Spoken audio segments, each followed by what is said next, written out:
All right, welcome to NNP Symposium. This is the 11 o'clock Eastern Time presentation on From William to Joe, 120 Years of Official Presidential Inaugural Medals. This session will feature a high-level survey of the medals authorized to commemorate each presidential inauguration since 1901. Special attention will be paid to the history of the medallic tradition and to several unique pieces. Matthew is the author of Official Inaugural Medals, a guide, the first authoritative handbook on the topic since 1981. So with that, I'll turn it over to you, Matthew. Thanks, Leonard. I appreciate it. Hey, good morning, everybody. Broadcasting to you from sunny Phoenix. Hope everyone's doing well this morning. As the introduction noted, and as this really long title indicates, this will be sort of a high-level survey of the last 120 years of official inaugural medals, and I promise it will only take the hour, a little less. We'll have time for questions at the end. So what I'd like to do today is talk through each of the inaugural medals from the administration of William McKinley, right up through breaking news, the Joe Biden inaugural medal. And when I was thinking about how to present this talk, one of the things that I thought about doing is only focusing on 3, 4, 5 medals and really sort of diving deep into their history and background and whatever else. And then I thought to myself, no, I was having trouble selecting, number one. And number two, there are a lot of folks who are either new to this space or only have a passing knowledge of inaugural medals. And I thought, what might be more useful to folks is to highlight each of them in succession, show the designs, show the official designs for each of them, and then sort of talk high level about each of the individual medals. So sort of a warning for how this presentation will go. It's a verbal bullet point presentation in that there will certainly be some medals where I drill down. There'll be a few where there's very little to say in the interest of time, and B, historically not very much interesting with them, to be honest. So with that out of the way, I just want to give a little bit of background and sort of ground us as the presentation sort of rolls forward in, well, what makes something an official inaugural medal, and what does the history look like a little. So starting with the Washington administration, the Congress had authorized a commemorative for the Washington administration. And then from the Jefferson administration right up through the Harrison administration, the Congress had authorized peace medals, Indian peace medals. Those are not the topic of this conversation. Starting in 1889, the inaugural committee, the group of folks that came together, private group of folks that came together to plan the inaugural celebration for the president, had added a medal to a badge to identify themselves to other members of the committee and members of the public as serving on this sort of task force. And 3 of those badges are pictured here. I don't know if the video particularly comes through well, but this is about their size. And the objective there was to sort of A, symbolize to the public that these folks were serving the committee, and B, to reward folks for their service, and so, or service on the committee. So in 1889, in 1893, and McKinley's first term in 1897, these badges were produced. Starting in 1901, the badge was sort of set aside in favor of a table medal, just the medal itself, to commemorate the inauguration. And that tradition is largely continued, and we'll talk about a few gaps in the narrative there, but that tradition is largely continued right through to the Biden administration. Those gifts to inaugural committee members for the entire duration, from 1901 to present, has been largely unchanged. In 1929, the committee started selling these medals to people in the country. And in 1953, it starts to really take off as a commercial venture, and we'll talk about how that sort of happened. And by the time the Nixon administration rolls around, this is sort of really big business. They're selling almost 100,000 of these medals to finance the inaugural committee and sort of galas and whatever else. And then we'll talk a little bit about what makes something official and unofficial as we sort of go through, but largely it is the blessing of the inaugural committee selecting an artist, selecting a medalist, producing and selling the medals. And that's really important to sort of ground us in what is official and what folks in this space tend to collect and consider official. And one of the reasons why that's important is there are other, and they're not counterfeit by any means, there are other sort of different types of medals that are not official.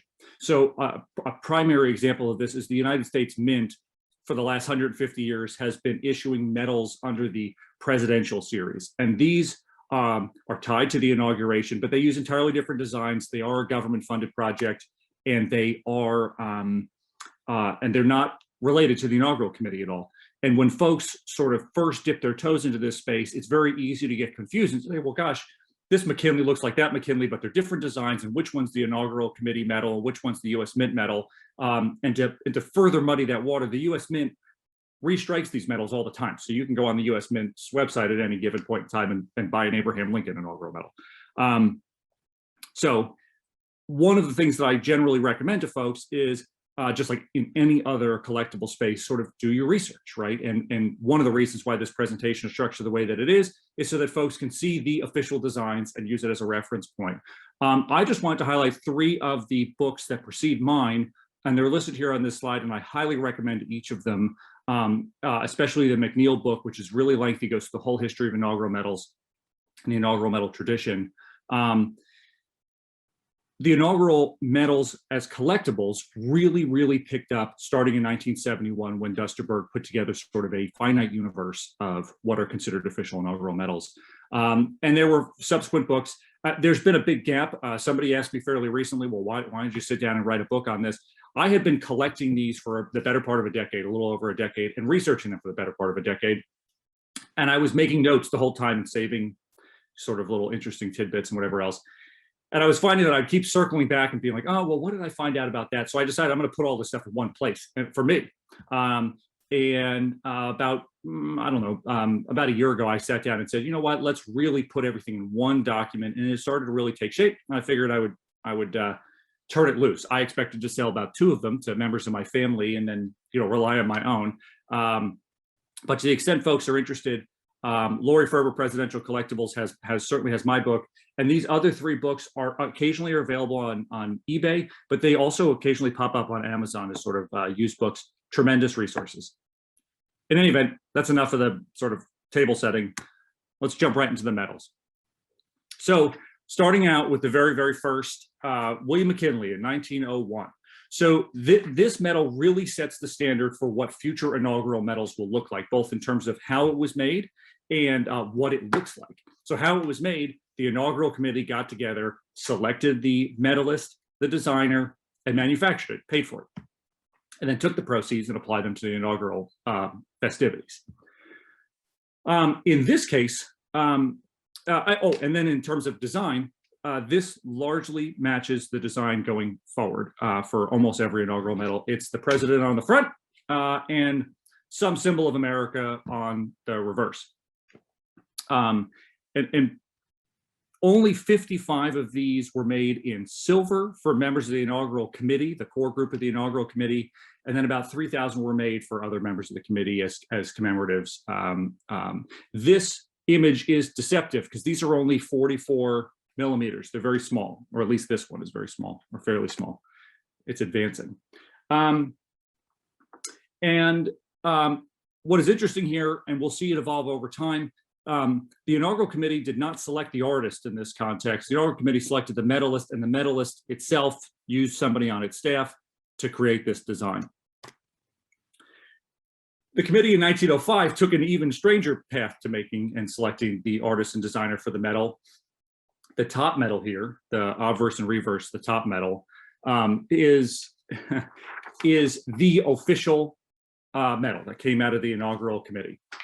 The inaugural committee said, we're not getting an artist. We really like the medal that the US Mint made. This is where it gets confusing, where the US Mint made for Teddy Roosevelt being sworn in on the assassination of William McKinley. So they used the exact same design. They shrunk the size of the medal. They removed Morgan and Barber's name from the design. Morgan and Barber had designed the initial US Mint medal, and they changed the date on the back. And certainly, the story goes that Teddy Roosevelt was not very pleased with that sort of cobbled together job. And he went to his friend Augustus St. Gaudens and said, hey, I need something that actually commemorates my inauguration, even if the inaugural committee won't get it for me. And so Gaudens agreed and designed the reverse, is pictured here at the bottom. The reverse of probably what is the most famous inaugural medal, although it is questionably official, for Teddy Roosevelt. Now, Adolph Weinman also assisted on that design. It's a beautiful design. It's extraordinarily rare. There are 125 of them total, and they were manufactured, they were cast by Tiffany & Co. One interesting tidbit about the St. Gaudens medal, we'll come back to it when we get to Trump's medal, is the Latin inscription on the reverse, which is pictured, it translates to each that which is equitable, which is sort of an elevated version of Teddy Roosevelt's square deal. And again, like I said, I'll circle back to that when we get to Donald. Moving forward to William Taft. William Taft is the only first term, or only term, presidential medal to feature the vice president on the obverse. So both are pictured here. The committee specifically requested that this medal be larger than the Roosevelt and McKinley medals that preceded it, and it's only marginally larger, but it is larger. The reason this medal is so plain is interesting to me, or relatively plain. The committee originally selected Victor Brenner, who had designed the penny around this time, to execute this design. And Brenner turned the commission down. He said, there's not enough time between you telling me I'm supposed to do this and the inauguration. And so the committee, very short on time, went to the medalists, Joseph K. Davis and Sons, and said, okay, could you guys execute this for us really, really very quickly? And so that's how you get this very, very plain, especially reverse, just everyone's names and their titles. This medal, the 1913, is large. It's 70 millimeters, and it really sets the tone for future medals. So comparatively, I don't know if my camera shows up well. This is the one that precedes it, and this is 1913. Most medals from this date forward are this size, or this sort of 3-inch size. And that is pretty much what is notable about this design, that it sets the standard for future inaugural medals in terms of size. It is also potentially one of the last inaugural medals before what is arguably a pause in the tradition, or second to last, I should say. This medal here, Wilson's second term, is the last before a bit of a dip. With the onset of the First World War, the celebration was very subdued. The inaugural celebration was very subdued, and the committee was told you have to keep costs in line. So they used a local medalist.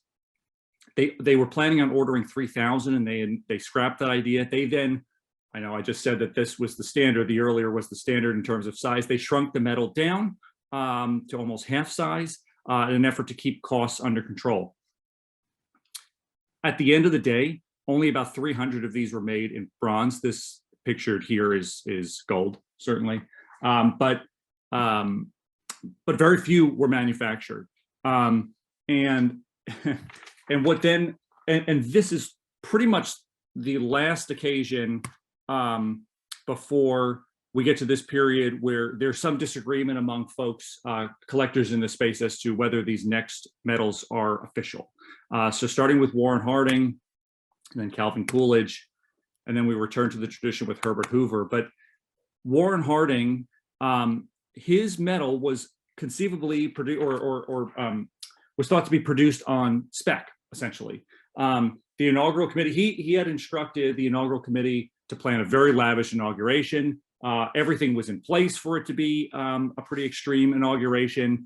And then there was a growing backlash to that.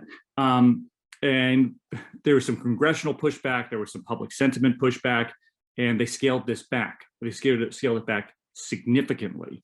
The committee had already selected the medalist, and the medalist had already selected the designer. And so that's how we have what we have, but only about 60 were produced. And again, they were thought to be produced on spec. A couple little tidbits here. The woman pictured on the reverse is intended to represent Warren G. Harding's campaign slogan of America First. And again, we'll circle back to that later. Second interesting thing about the reverse, it indicates that Warren G. Harding's term was from 1921 to 1925. Warren Harding died of a heart attack in 1923, and so that's a little off. Similar story here with Calvin Coolidge, in that the Coolidge specifically instructed the inaugural committee not to spend, and they still somewhat proceeded with selecting a design, selecting the medalist, but only 75 of these were struck in bronze. Again, they were thought to be struck on spec.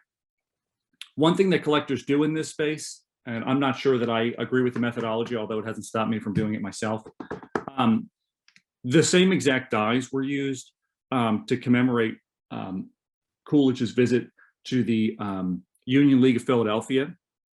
And there were some minor adjustments. So it doesn't say inauguration March 4th, 1925, and it doesn't include the vice president's name on the back. It has a different inscription, but it's exactly the same design otherwise. And so folks tend to fill that hole in their collection because this both is scarce and expensive in bronze.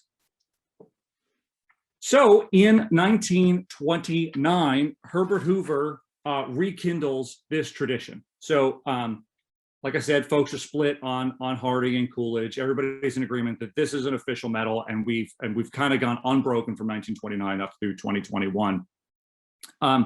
There's a reason that the reverse here is pictured much larger than the obverse, and that is because the inaugural committee took great care to make this reverse biographical, and the original packaging came with a little pamphlet that explained what each of these symbols mean. And so I figured I would just spend just a couple seconds and talk about how all of this symbolically relates to Herbert Hoover. So there's a star there on the left, and it's hard to make out in this image, but the star is shining down on the European continent, and it's meant to show Hoover's efforts to provide relief to Europe following World War I.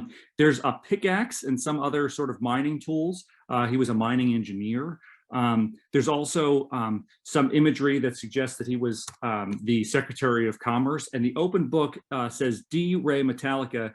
It is a Latin book that Herbert Hoover and his wife translated into English. This is the first medal that was offered for sale to the public, and they were sold at $2.50 a piece. So now we're getting into the really good stuff, okay? So 4 terms for Roosevelt. There's a lot of really good history, 4 terms for Roosevelt. So we'll cover each of these in a little bit more depth than we have the others through now. So this returns to the big size, big production, or relatively big production numbers, and among the first uses of true artists. So true artists in the sense that the inaugural committee went out and selected an artist as opposed to relying on the medalists to select an artist for them. Paul Manship designed this medal. It was very expensive to produce. The front is the front of this medal is very high relief. It required 12 strikes. We'll see later where there are high relief designs that were struck in low relief, and it changes the character. This is a really striking medal in person. It's both large and the relief is extreme.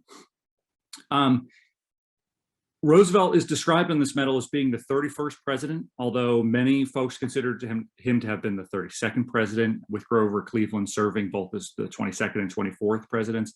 The reverse features a motif that repeats itself on the 4th FDR medal as the ship of state. It includes a line from a Wordsworth poem around the rim there. And this image of the ship of state is actually an image of the USS Constitution. And that image of the USS Constitution is drawn directly from a painting in FDR's personal naval art collection. He selected it, showed it to Manship, and Manship incorporated it into the medal. We're walking our way into the Depression, and so the inaugural committee shrunk the initial order here from 2,500 units to 1,500 units. And at the time, only 902 of them sold. The remainder were sort of distributed to libraries and museums and galleries and whatever else. Shortly after the inauguration, And this is one of my favorite stories in this space.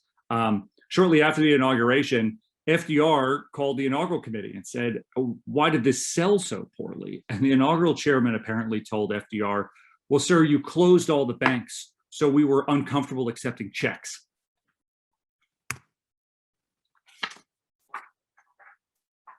Looking at FDR's second term, another really interesting story here. This is the first inauguration to take place following the ratification of the 20th Amendment, which sets the president's term to expire on January 20th, which means that the inaugural committee had 6 fewer weeks to plan and execute this medal. The committee got together and said, well, we don't have enough time, so we're not going to do it. And on top of that, FDR, after having won the election, departed for South America. He was on sort of a holiday / diplomatic tour of South America.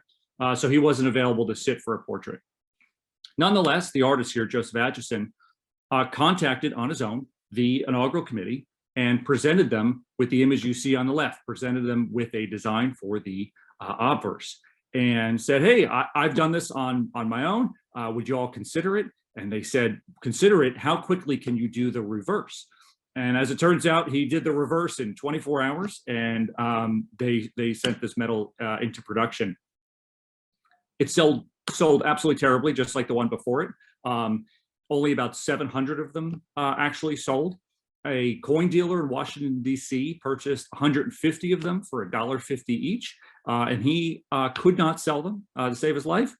In fact, the chairman of the inaugural committee held the remaining medals, so the remaining 200 medals, until 1942, when he wrote to Roosevelt in the midst of the war and asked if he could donate a significant portion of them to the war effort to be melted down. And Roosevelt agreed, and 90 of them were melted down for their copper content.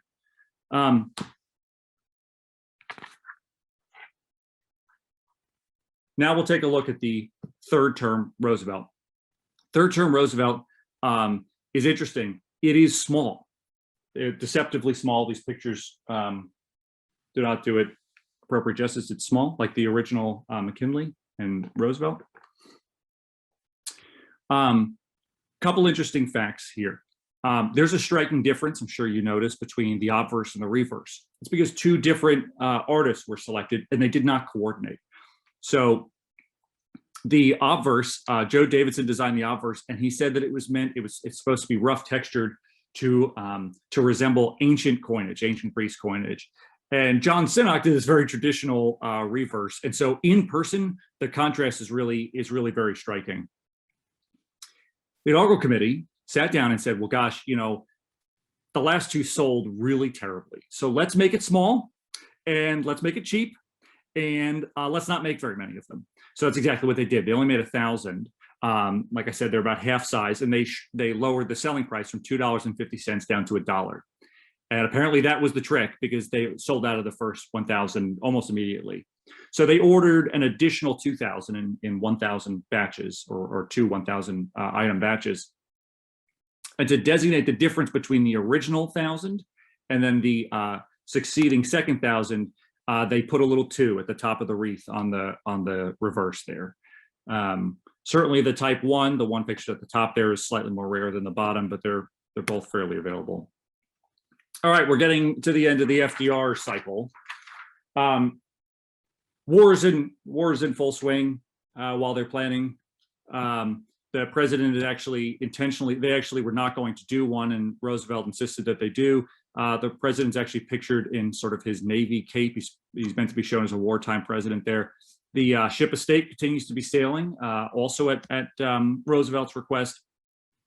And again, that image is drawn from an image in Roosevelt's personal collection. While Paul Manship did not design this medal, the motif is carried forward, and the same image is used, the same naval art image is used. Again, these surprisingly sold really very well. They sold out immediately for $2 a piece. These ones are also fairly small. In fact, they were so popular that contemporary collectors were reselling them for $25 a piece. The committee actually wound up ordering an additional 500 to meet that need. They also produced gold medals, a handful of gold medals, one for Roosevelt. And then Roosevelt asked for the striking of 5 additional gold medals, 4 of which he gave away at the Yalta Conference, and 1 he gave to the King of Saudi Arabia as he was returning from Yalta. Harry Truman, I don't know why this is relevant to anybody on this call, but this is my favorite design. It's simple but tasteful. Nellie Ross, who was the director of the U.S. Mint, served as the chair of the inaugural committee here. She selected the artist and the design almost single-handedly. She's responsible for this design, as nice as it is. The front features 48 stars, 1 for each state, and the 13 larger stars for the 13 colonies. Surprise. Nellie Ross also pioneered here the national marketing of this medal. So up until now, I said since 1929, they were selling this medal. It was largely in the Beltway, but they were selling this medal. She pioneered sort of a national subscription model and set the price very low. So they sold these at 95. They bought these at 95 cents each. They sold them at $2 a piece and took the surplus and applied it to the inaugural festivities. The woman on the reverse is a representation of freedom, and the American people are behind her.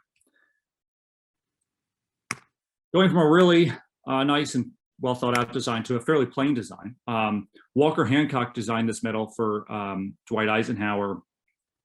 Hancock was known to this point as a designer of military medals, which is how the committee selected him for Ike. The initial reverse design had a presidential seal, and when Eisenhower saw that, he rejected it. He said, well, we're going to be selling these before I'm sworn in as president. I don't think that sets the right tone. I will not be president at the time these are being sold, so go with something else. And he actually made some suggestions for the reverse, which are all incorporated here. He wanted a symbol of the West from the Western United States. So that ring of wheat suggests the West to Eisenhower. An image of the armed forces is shown with the eagle clutching arrows. And he also wanted to show unity, and it's hard to make out, but the sheaves of wheat are tied together by a ribbon, olive branch.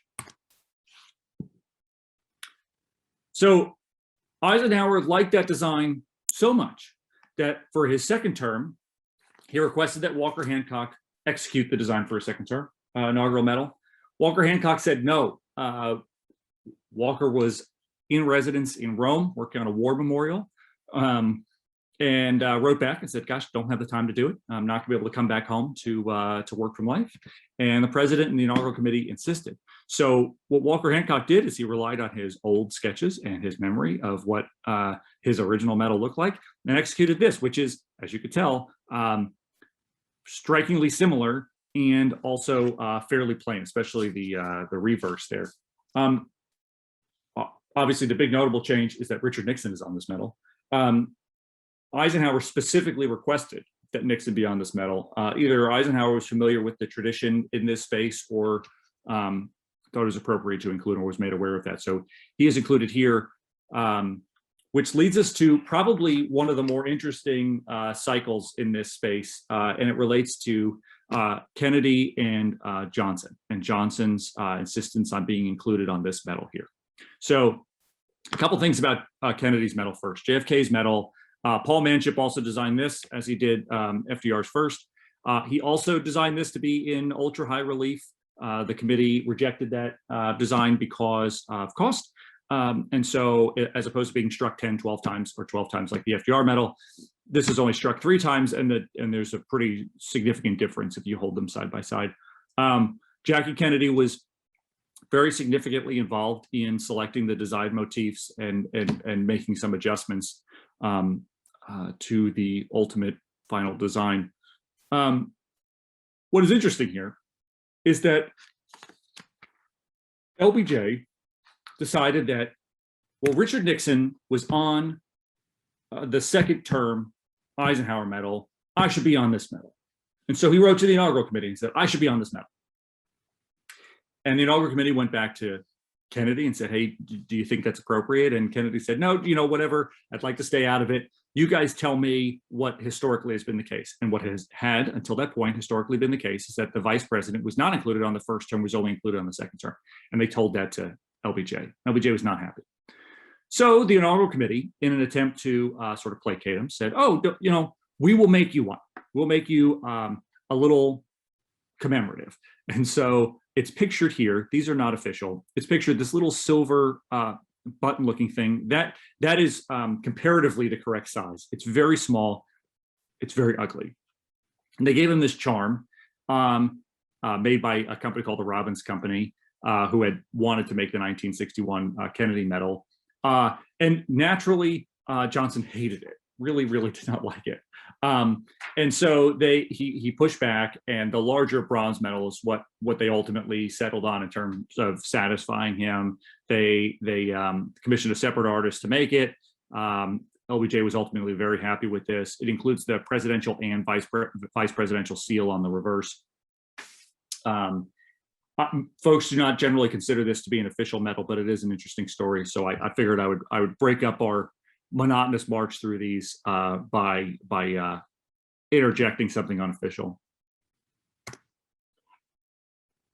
Returning to the normal timeline, this is LBJ's official medal from him being sworn in as president in 1965. The inaugural committee specifically asked him what he wanted to be included on this medal because they remembered what had gone on for the 1961 medal. And LBJ specifically said, put me, but do not put my vice president, Hubert Humphrey. So it's just LBJ here. Lady Bird Johnson was involved pretty heavily in the reverse of this medal's design. At her suggestion, both Alaska and Hawaii are depicted. She also told them to change the way the president is depicted. An earlier draft had Johnson with an open mouth smile. You could see his teeth, and she thought it was unflattering, so they changed it.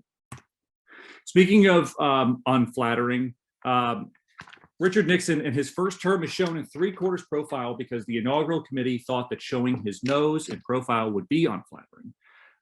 He is the first president to be depicted in this style. It's an interesting take. The reverse is very traditional. So the obverse is fairly untraditional. The reverse is fairly traditional.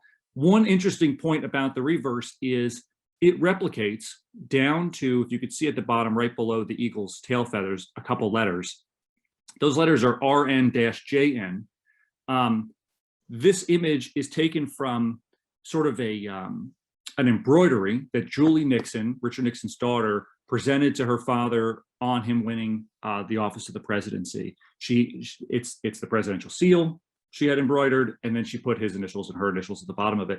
And when they went to go design this medal, he presented that to the inaugural committee and said, "I'd like for the reverse to be this homage to my daughter." So it even has a sort of texture to it that appears to be embroidered. Which does not come across in this image. Here's where we really start to see the ramp up of selling these to the general public. They sold 93,000 of these medals.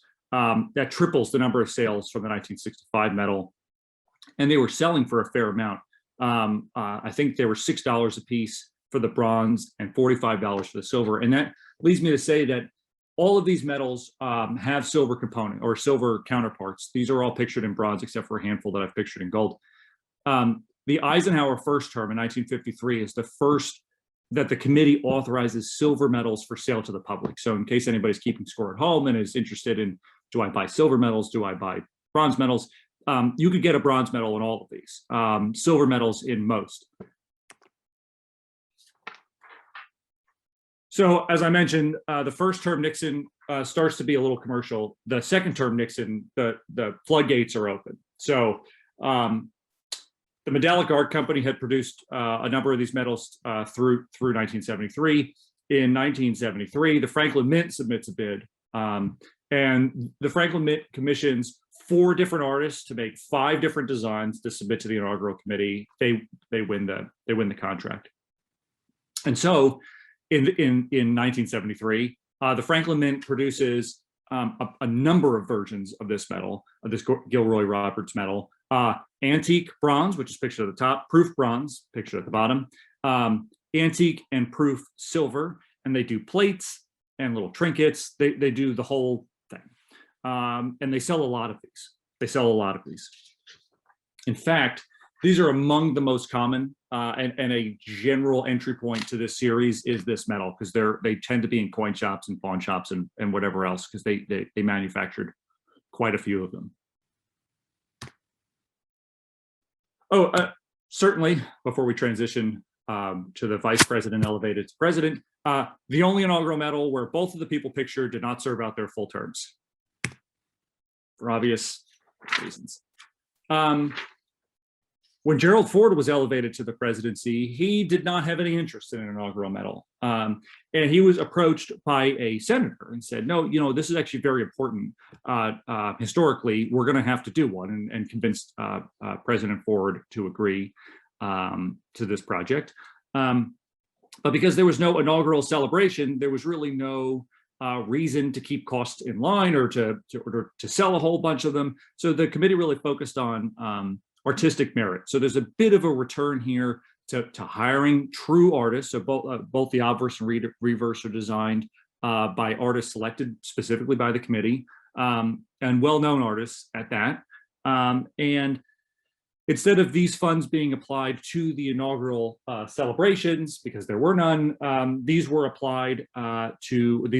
gifted to the American Cancer Society at President Ford's request. Just quick tidbit here. A number of sources, although I haven't seen it truly confirmed anyplace, indicate that President Ford had a gold medal version of this that he gifted to Brezhnev when he visited the Soviet Union. There's not too much to say about the Jimmy Carter medals, frankly, other than to say they were produced by the Franklin Mint. So you have all of these different versions, just like with the second term Nixon.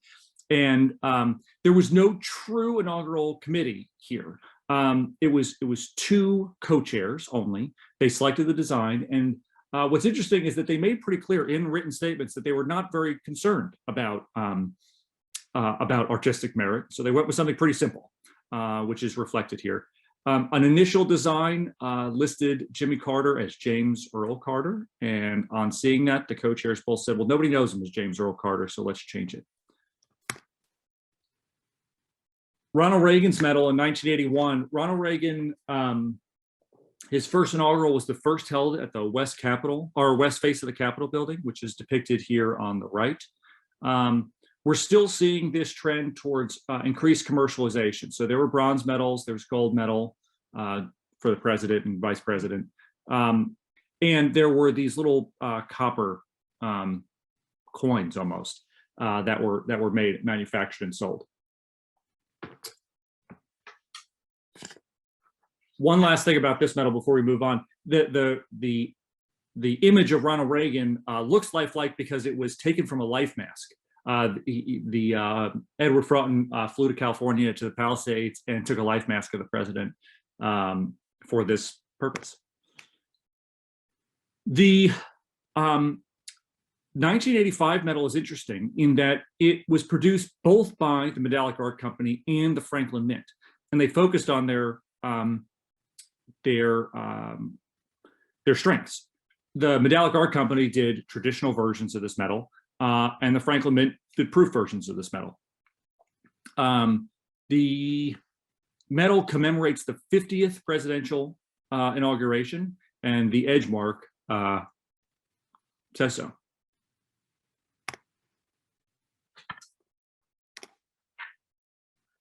Speaking of commemorating milestone inaugurations, George H.W. Bush's medal in multiple places commemorates the 200th anniversary of the first inauguration. It says so on the reverse, it says so on the edge mark. In fact, the inaugural committee itself was referred to as the American Bicentennial Inaugural Committee.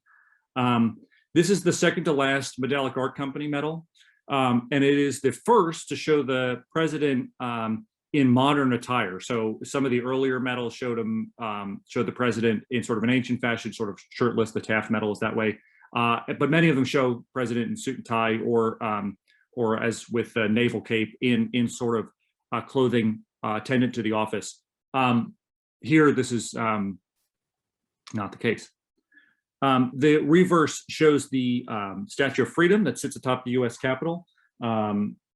Sort of carries that motif forward for the tying that 200th anniversary together. Bill Clinton's first term was not made by the Medallic Art Company. In fact, it was made by a California or West Coast token and medal manufacturer, Hoffman and Hoffman, and their in-house designer. Jesse Corso, designed the reverse, which is beautiful, to represent America the Beautiful. And it is actually very striking in person. This medal actually represents a really interesting inflection point. I had been talking about how this had become an increasingly commercial means of raising funds for the inaugural committee, and therefore they were making all different versions and all different sizes and all different configurations. Here, there's a return to something much more simple. They did a gold version for the president, they did 25,000 silver, and they did 14,000 and change bronze. That's it, not different sizes, not different commemoratives, not different boxes. And that doesn't stick necessarily in all cases, but it does come pretty close to setting the new standard. As here, this is Medallic Art Company's last presidential inaugural medal, their last. And again, it was made in fairly limited quantities and fairly limited sizes and styles. These medals were sold for $40 in bronze, $175 in silver, and $500 in gold. And I just want to point out, most of these medals were struck in gold for the president and vice president, and occasionally for the chair of the inaugural committee, although that's not universally the rule. Starting with Ford and the re-legalization of the ownership of gold in 1974, some of these medals post-1974, including Ford's, were struck in gold for the general population to purchase. George W. Bush, first term. There's not a lot to say about his first term, but there is a fair amount to say about his second term. So I will cruise through his first term here. This is the first medal, presidential inaugural medal, struck by Metalcraft Mint in Wisconsin. And they are rapidly closing in on Medallic Art Company's sort of record here in terms of number of inaugural medals produced. This is the first, I think, 6. I want to focus instead on the first term, on the second term. The second term, what is pictured here is what is commonly called the Type 2.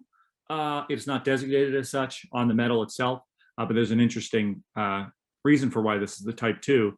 The inaugural committee looked at a number of designs. Almost all of them had a very similar obverse, but there was a striking reverse, and the reverse is an American flag carried by an eagle. And the committee selected that, and they manufactured a pretty significant number of them. And the technical structure of the inaugural committees, there's the inaugural committee, and occasionally there's a medals committee. In this case, the medals committee chose this design, authorized the manufacture of them. The chair of the inaugural committee saw the design, said, I didn't authorize that, I want something different. And so he wanted an entirely different medal, front and back. Ultimately, they settled on this different reverse. And so they didn't pull the other ones, they just stopped selling the other ones, and they started selling these Type 2. What is indicative, or what is a telltale sign that these were changed midstream, is that the date of the inauguration appears on the front and the back. They really were not well coordinated, well timed, or really well thought out. They rushed out a different design. Another really interesting point, this is designed by Gladys Gunzer, both versions designed by Gladys Gunzer, and she's the first woman to design an official inaugural medal, but not the first, certainly, to serve on the inaugural medal committee or to chair the inaugural medal committee. Both Obama medals, both President Obama medals, the artists were selected by a national competition. So the inaugural committee received a number of submissions. Some of those submissions are pictured on these slides. The top row here is the official medal. The left and right images on the top row. The bottom row is an alternative design submitted by Mark Mellon. Mark Mellon ultimately did just the obverse, but both of the designs on the bottom are his. These sold fairly well, and they were sold directly through the committee. A handful of them were sold on QVC. And that leads me to President Obama's second term, where the committee took in artistic design, or took in design submissions from a number of artists nationally, manufactured them, and then packaged them for sale in a way that is starting to become the norm, potentially, but that really does not have much precedent.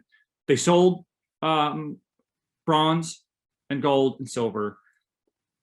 They sold the gold only in a set with the other two, and that set cost $7,500. So not tied to any of the underlying metallic or medallic values. And they indicated they did not manufacture very many of them, but that is a very high number for a first run of these medals. Long story short, the book that I put together only really features pictures of the official inaugural medals, except for these Obama medals. And one of the reasons why I included these alternative designs for the Obama medals is I find them absolutely striking, and they were actually manufactured by Metalcraft, through the same process as the official medals. Here on the bottom is an Amy Kahn medal. Amy Kahn's a Pennsylvania artist. She submitted this design to the inaugural committee. It was a runner-up. It obviously did not make the final design cut. But she went to Metalcraft and asked that they manufacture a bunch, and she wound up selling them on Kickstarter. And in my personal estimation, it's as nice a design on this space as there is. So some will tell you, as I have heard from folks who have written me about my book, that this medal should not be included because there are differences in how it was manufactured and authorized. In my view, it's an official medal, the left medal in particular, but there is some disagreement in the space. The reason for the disagreement is that although the inaugural committee selected the medalist, again, Metalcraft, and Metalcraft used its staff to design it, it was not sold concurrent with the inauguration. It was actually not put on sale until September of 2017, as opposed to concurrent with the inauguration. And the funds, or the proceeds from it, were not applied to the inauguration. They were applied to President Trump's campaign, to pay down debt from his campaign. A lot of folks found that to be anathema to the process. And they were sold on his private website, or his campaign's website. There are some folks that will tell you the design on the right is the official medal. This was a design also struck by Metalcraft, also designed at Metalcraft by, I think, Pierre Hansen, that was distributed to the Ohio Republican National Committee for hosting the convention. In either case, I consider the leftmost to be official. It was authorized by the inaugural committee. There certainly are differences in how the funds were used, but again, open to disagreement on that. So this is the latest and greatest. President Biden's was released on schedule, came out concurrent with the inauguration, but there's an oddity here too. The inaugural committee authorized this, put it for sale on their website maybe 4 or 5 days before the inauguration. And then the day after the inauguration, gone. Bronze and silver versions. You cannot find this on the inaugural committee's website. It doesn't say sold out, or, it's just gone. The webpage is gone. So they only manufacture them for a very brief period. So my research and my correspondence with the folks at Metalcraft indicate that they did not make more than about 1,500 of these in bronze. Compare that against the 10,000 that Metalcraft made for President Trump. They also, on the silver side, again, the markup was extreme. I think they sold the silver for about $1,500 or $1,200, something somewhat ludicrous, but they only made 65 or 70 of the silver. So almost an instant collectible from that standpoint. There should be very few of them. So all that together, I'll encourage folks to flip back through these slides or take a look online. There's a lot more to it than what I presented today, but I did want to give everyone sort of a high level view of this space, highlight those things that are official, and sort of circulate some ideas around the more interesting pieces. But in any event, to the extent that you've slogged through this whole hour with me, I really appreciate your time. And if you've got any questions now, I'm happy to answer them. I'm also happy to answer them via email or otherwise. All right, thanks a lot, Matthew. That was great. First question, are any of the NACO dies for the inaugural medals in the ANS collection now? My understanding is yes, but there are also a number that are in private hands. I know a handful of folks that have sort of inaugural medal ephemera collections, including dies and original designs. All right, next up, I believe the words of the poem on the FDR 1933 medal reverse are from Longfellow's poem, The Building of the You're Ship. right. That's exactly correct, and I appreciate the correction. It actually, the back of my brain triggered that thought maybe 10 minutes after I said it wrong. So I appreciate that. You're right. All right. Next question. Why did you not include the medals before 1900? So there are essentially no official inaugural committee medals before 1900. So the badges that I showed are about as close as you get. There are the U.S. Mint medals, which are not related to the inaugural committee, and there are Indian Peace medals that were authorized by the Congress and that were distributed from Jefferson to Harrison. But those are not in this same universe. We really started the clock with those that are considered official, and official being defined as authorized by the inaugural committee. Yeah. All right. Next up. I would like to obtain a copy of your book for the TAMS library. So how can we get a hold of the book? So I didn't plant that question, by the way. Two ways. If it's for the library, if you could shoot me an email, I'll be happy to provide you a copy, just period. And for other folks that are on the line, Lori Ferber, Presidential Collectibles, has the first edition of the book. It's a hardcover. It's a limited edition, and it's big. It's like 10 by 10. It's a big hardcover book. And then there are soft cover, sort of mass-produced versions on Amazon. I think Lori Ferber has only about maybe 10, 12 of those hardcovers left, but there's a mass market available too. All right, and she has one less because I ordered one during your presentation. Well, that's very thoughtful. Thank you. But it sounds like it's going to go in the oversized book pile. Yes, not easily fit on a shelf. All right. Next question. What's a good source besides eBay for older inaugural medals? That's a great, and I appreciate that question because that was in my notes to address today, and I glossed over it. eBay is the primary source for these, both fortunately and unfortunately. Fortunately, there's a lot of variety there.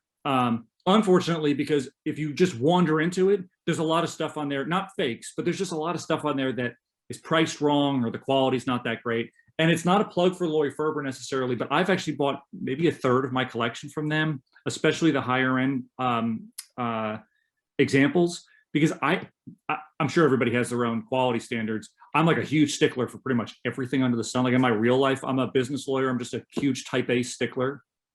And so I found that the stuff that I bought on eBay occasionally was good, was more than occasionally was good, occasionally was okay.